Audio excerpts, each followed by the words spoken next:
Hi,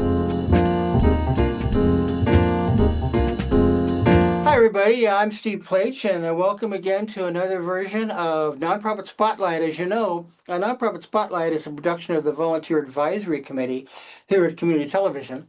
And every program we highlight a nonprofit doing wonderful, wonderful work in our area. And today we're really delighted to have the Coastside State Parks Association with us, and Pam Koch, who is the president of their board of directors. Pam, welcome. Thank you. Glad to be here. Thank you. Yeah, for the people who don't know much about the Coastside State Park Association, just let me read something briefly from the website that I found fascinating. It'll frame the discussion a little bit. The Coastside State Park Association supports 15 California state parks along the 36 miles of San Mateo County coastline from Gray Whale Cove State Park in Montera in the north to Año Nuevo State Park in Pescadero to the south. In partnership with the California State Parks, CSPA raises funds to support vital education and interpretation programs and projects. Great, great work. Pam, how did you get involved? Tell us a little bit about yourself and how you got involved with these great programs. Well, I guess you have to blame the elephant seals. We always want to blame the elephant seals. Okay. I became a docent at Año Nuevo in 2008 after taking some hikes out there and talking to some of the docents that were volunteering in the park and being utterly fascinated. And they said, maybe you should be a docent. And I said, what's a docent?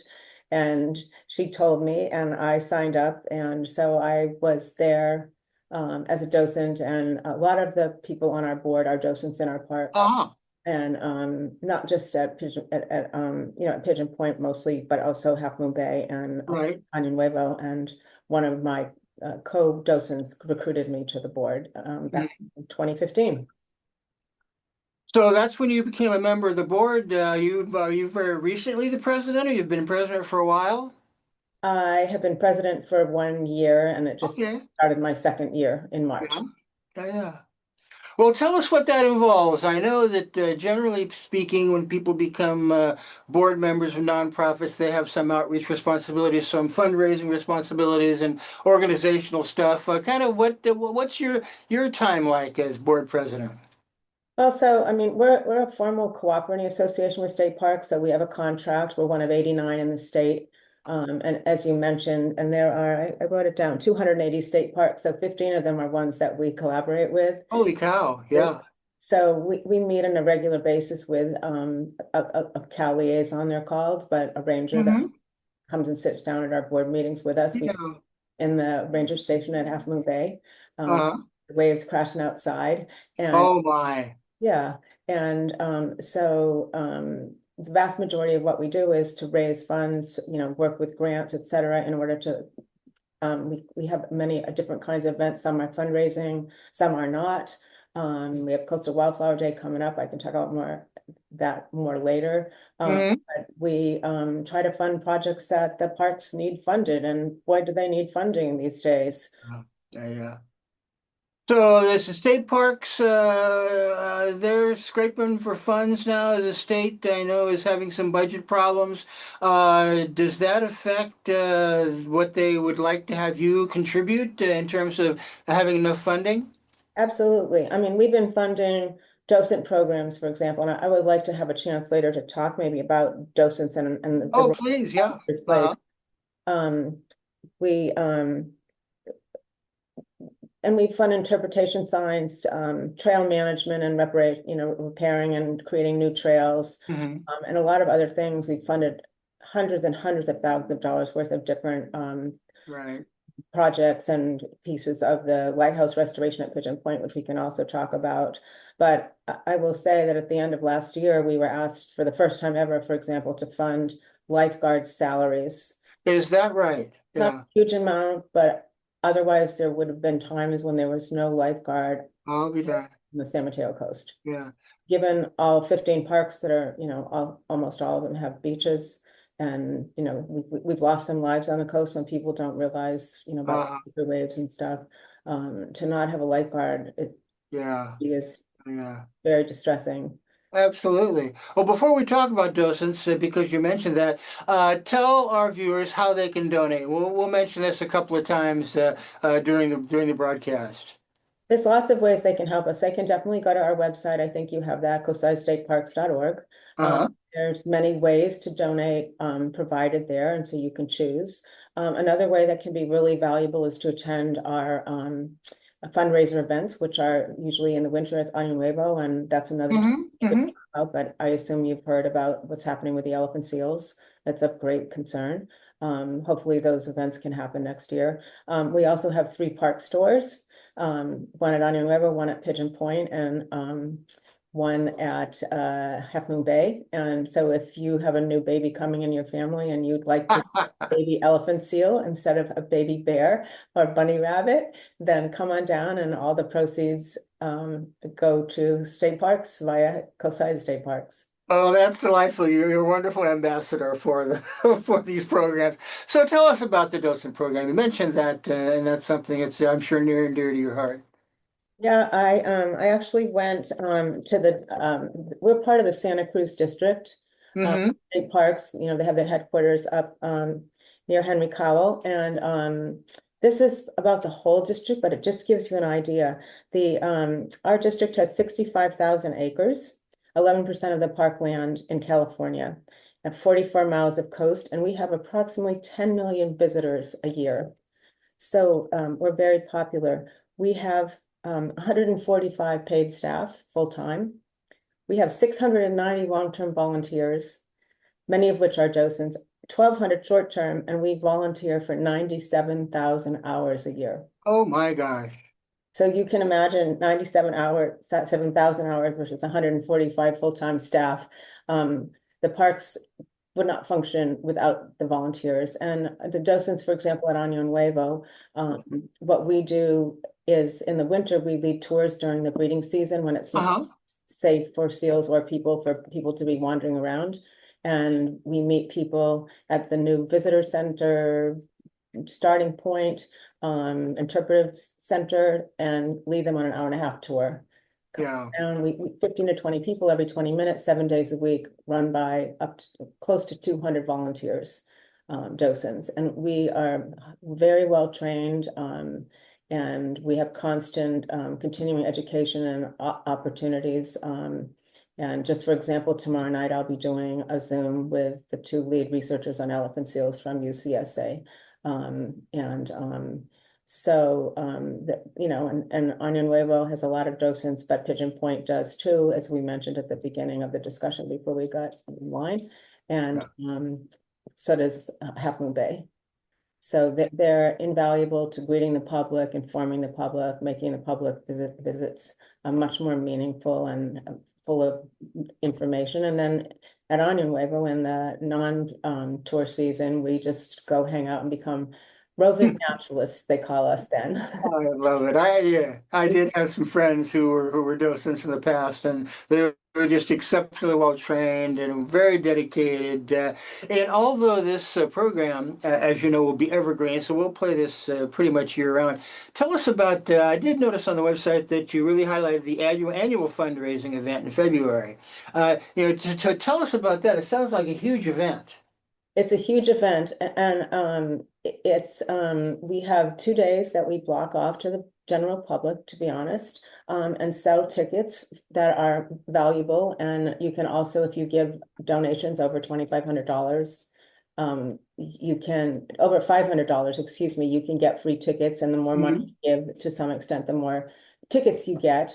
So we do recognize and appreciate that, and then those people can come out and they can go out for 4 hours instead of an hour-and-a-half tour with me. They can have 4 hours of wandering around, and the park is full of docents, but also the rangers and the interpreters from the parks, and also the researchers from UCSC are there with their youth ambassadors, which are trying to develop a diverse, new, exciting set of environmental students.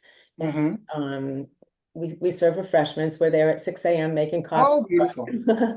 And when you're on a tour, it's amazing, but say you're walking up and there's a tour behind you and a tour in front of you, and a fight starts between two bulls, and there's a female there, and you're trying to figure out what's going to happen, and you watch for 10 minutes and things are still happening. Sorry, we need to move along. The next group is coming, which is reality. Believe me, it's still worth it, but it's to be able to just stay there for an hour with your camera on a tripod, if that's what you want to do, like, wow, it's totally different. And also having so many different people with so many different perspectives and so much, a wide breadth of knowledge right there to talk to is amazing too. So you've got rangers who've been there 20 years, and the UCSC researchers who just have incredible knowledge and Mhm. passion for their work, and then docents. So it's completely different, and it's wonderful. And then we also have sunrise photography, which we have mornings where at 6 a.m., if you're a photographer, it's the best time of light for the taking pictures of elephant seals. And one of the park staff meets you at the gate and takes you out. I think it's 8 people, and takes you out to where the best photography can be done. And it's just you and the park staff and a few photographers, and you have a couple hours to take pictures. And a lot of, we sold out all our, I think, 8 sessions this year, no problem. And between Oh, those good. two events, we make about $50,000. Well, that's good for you. And I know that you just mentioned UCSC. I noticed on the website you highlight some youth programs. How are you working with youth to kind of get the future young people, engaged in protecting our state parks? Well, so first of all, we're engaged in something even more basic, and we do different things different years. But just for example, last year we partnered, as we have on many things, with Friends of Santa Cruz State Parks. You're probably familiar with them. Mm-hmm. They're another, cooperating association, and they are running a program called Kids to Parks, KIDS number 2 Parks, Mm-hmm. which takes kids from Title I schools, and provides the bus, pays for the expense of the bus, and has special docents meet those kids and take them out to the seals that are trained to work with school groups. And a lot of times, this year we funded a number of trips for hopefully up to 1,000 kids to have Wow. state park, working with friends. And I've taken tours of kids like that at Año, and you will often run into kids who have never seen the ocean before. They live in on the coast, but they live inland, or they live in San Mateo County on the other side of the mountains, and their family doesn't have cars, and they have never seen the ocean. They've never been maybe out of sight of cars and buildings and pavement. And they're amazed, they're excited. Sometimes they're actually scared in a good way, I think. Like, I'm out here. What's gonna happen? Of course. I don't just know, where do I go? Yes. Don't worry, I'm right here. I got you. And their parents usually come along Yeah. with their teachers, and so that's amazing. And the program the youth ambassadors are part of the UCSC program. They're Mhm. trying to get students in their first and second years, as opposed to when they've chosen a major in their juniors and seniors, to get exposed to science. Actually pay them to go out to Año Nuevo, Oh, really? interpret for the public. And so it's a really good program. But Well, yeah. well, it sounds like you don't know about this, but the breeding season goes from December 15th until the end of March Hmm. here. And we close the park for the first 2 weeks of December for the seals to come. And that's when the mothers come and give birth, usually within days of arriving from Alaska. The big males are there waiting to protect the mom and the baby. The mom nurses the baby for a month, weans it, and leaves the pups, heads back to Alaska after mating with the males, because she's not going to see them again until she comes back next year to give birth. She'll come back also in the middle for the catastrophic molt and get a new coat of fur. But this year, and in February, within 2 days, we went from normal to closed, and the entire reserve part of the park with the elephant seals was closed to the public and to docents Oh, because really? the avian influenza hit, Oh, my. and it was devastating to the southern elephant seals, which do not overlap territory with the northern elephant seals. Hmm. And we've lost, I don't know the latest numbers, and I have a Zoom literally tomorrow to learn, but Yeah. it's been heartbreaking. It's an avian flu, so there are lots of birds dying. There's lots of birds that intermingle with the seals at on Hmm. the beaches and on the island. And the park is still closed. I don't know when it's going to reopen. Um, we've probably lost only about 100 seals, whereas there was one rookery of Southern Alban seals that lost 17,000 seals. Yeah. And most of the newborn pups. So, and it's been mostly pups for us that have passed away. Yeah. And so there's very active research involving UC Davis and NOAA. And not to be depressing, but this is part of reality. No, it's a reality, of course. Yeah, it's nature's way. I think sometimes this happens. If people want to know more about this, certainly you have a newsletter, the CSPA, so people can sign up for that as well and get a lot of the information. And you're correct in assuming that a lot of people, Pam, just simply don't know this. I was fortunate enough. I'll share with you when I was a sanctuary steward for Save Our Shores. We organized a tour and went to Annie Wave, and I think it was in and around the breeding season. So we were able to see the elephant seals and the amazing number of birds and things that happen out there. It was a wonderful experience for anyone who hasn't been able to take advantage of that, but a very precious natural resource that really needs support from organizations like the state parks, of course, but also the CSPA. So people that are interested in helping out and maybe donating, as we talked about again, go to the website, contribute a few dollars, and we'll see if that can help you do the great work you're doing. Thank you. Thank you. Yeah. And that's just one park, and it's a lot of birds. I mean, they're worried about peregrine falcons. The first otter died from that. Some of the sea lions have died being diagnosed as positive. So, but we're hopeful. Most of our pups had already left. Most of our pregnant moms had already left. They're heading to Alaska for a few months. They'll be coming. They're already starting to come back, the moms. The pregnant females. So, but we're hopeful that it's nowhere near as bad as what happened to in the southern hemisphere. But we're also, I mean, our parks are so different. So like we're at the Pigeon Point Lighthouse. We've been working on that for years. I mean, it was a Coast Guard lighthouse until they didn't have a lighthouse anymore because they put, they had sonar and then of course all of the technology that boats have today, they don't need that. And then the Coast Guard let it kind of rot away and Uh-huh. parts of it fell down and it got closed. And I think it was 2001, I think it was. Uh-huh. The tower was closed. I took my kids there when they were little, but and we have heard from the fire marshal that it's expected that it will reopen to the public in 2027 and they'll be able to go back to the top. Fantastic. Yeah. That's so interesting. When I first talked to Ron Powell, our friend, CTV member, a longtime supporter of CTV, and a supporter of yours as well, one of the first things we talked about was Pigeon Point. He was telling me all this stuff, and it was just a bewildering, quantum of information about, what was happening and people who were working on it and the things that needed to be done. And it's fantastic that after all that time, all that work, all that energy, that if they can really get it open in 2027, what a feather in the cap that will be for everybody who has really worked so hard to make this happen.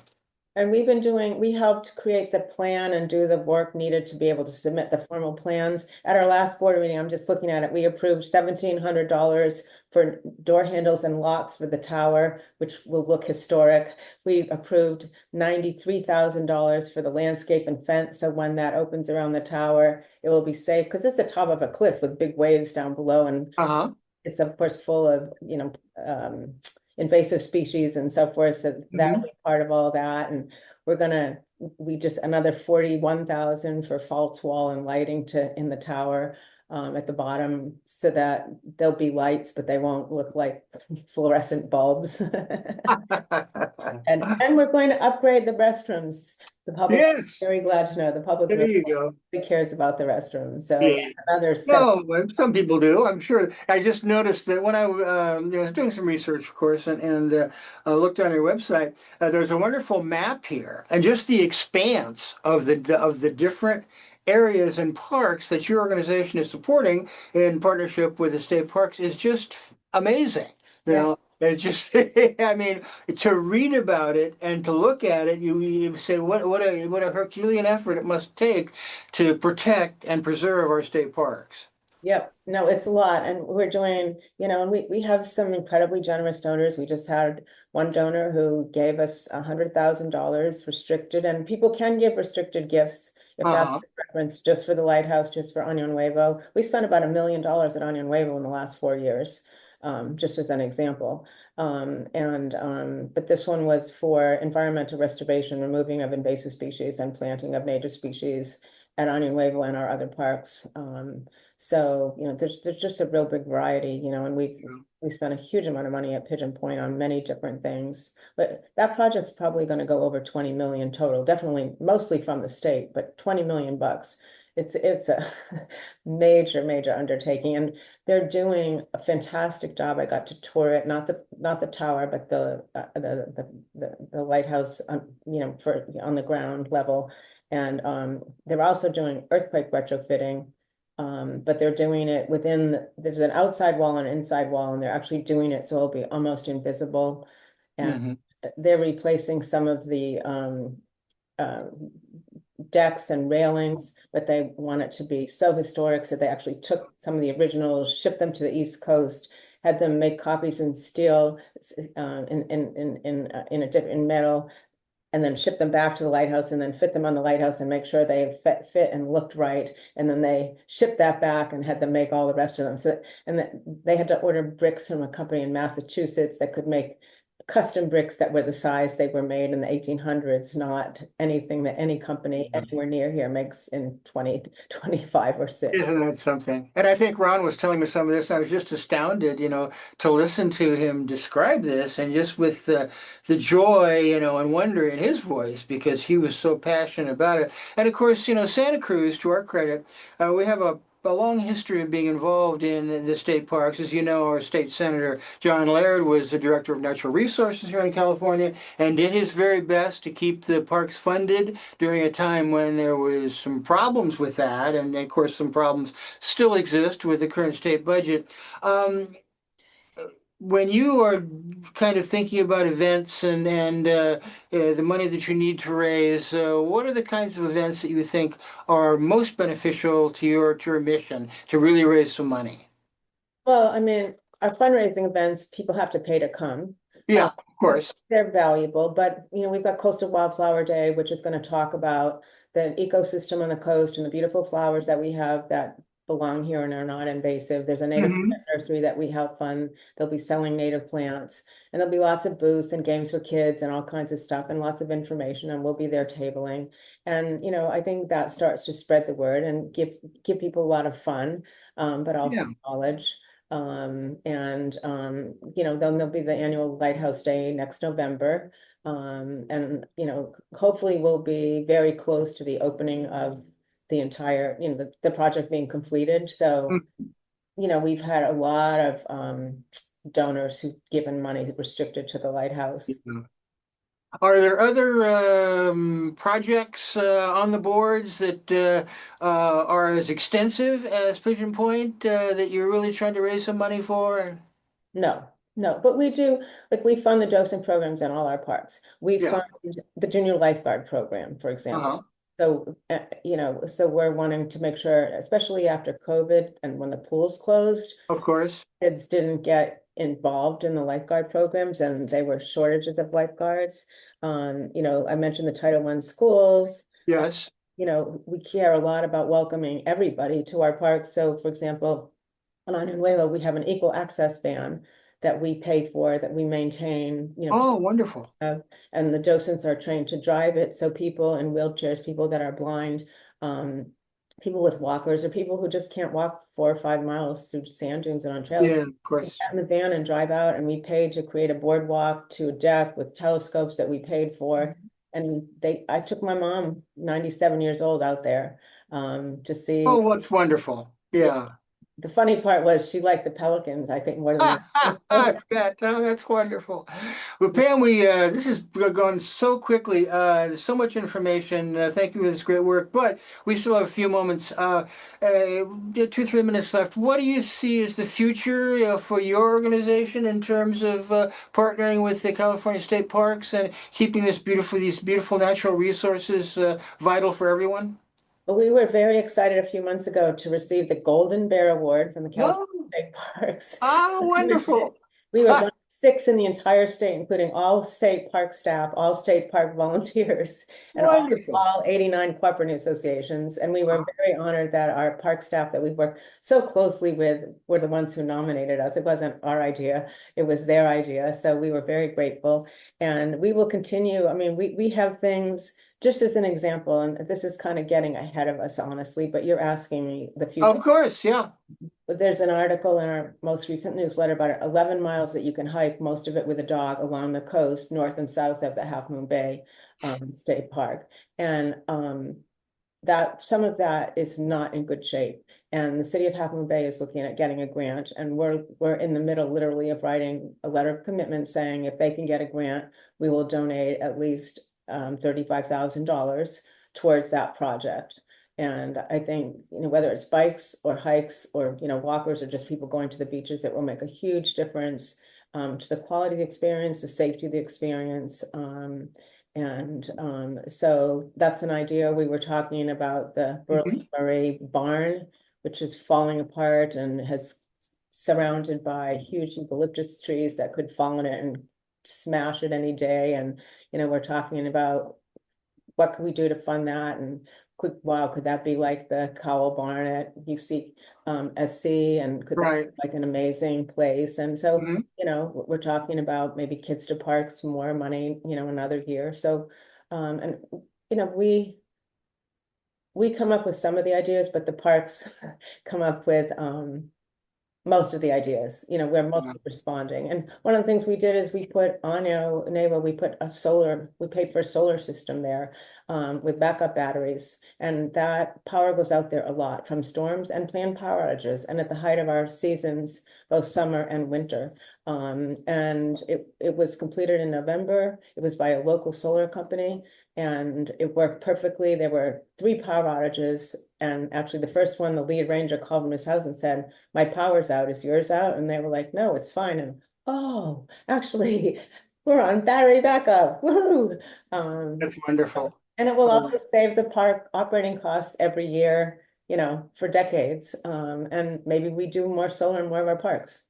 Well, it's great, great work. We just got a minute left. Pam, Koch, thank you so much for being here. I can see the joy, in your voice and your visage. And thank you for, on behalf of everybody who lives here in California, for working so hard to protect and preserve these wonderful natural resources. We hope to get out there and see you and your docents soon. Thank you so much. And again, please feel free to donate to the website and get the newsletter. And Pam Koch, president of the Coastside State Parks Association. Thanks so much for being here. It's been a real joy talking to you. I'm Great. Steve Come Pleich. visit our parks, support our parks. There's hikes in our parks on our website, so come out there and walk around and enjoy them. We will do that. All right. Thank you again, Pam. And thanks everybody for looking in. Join us next time for Nonprofit Spotlight, and we'll see you then. Thanks again. Bye Bye now. now. Bye.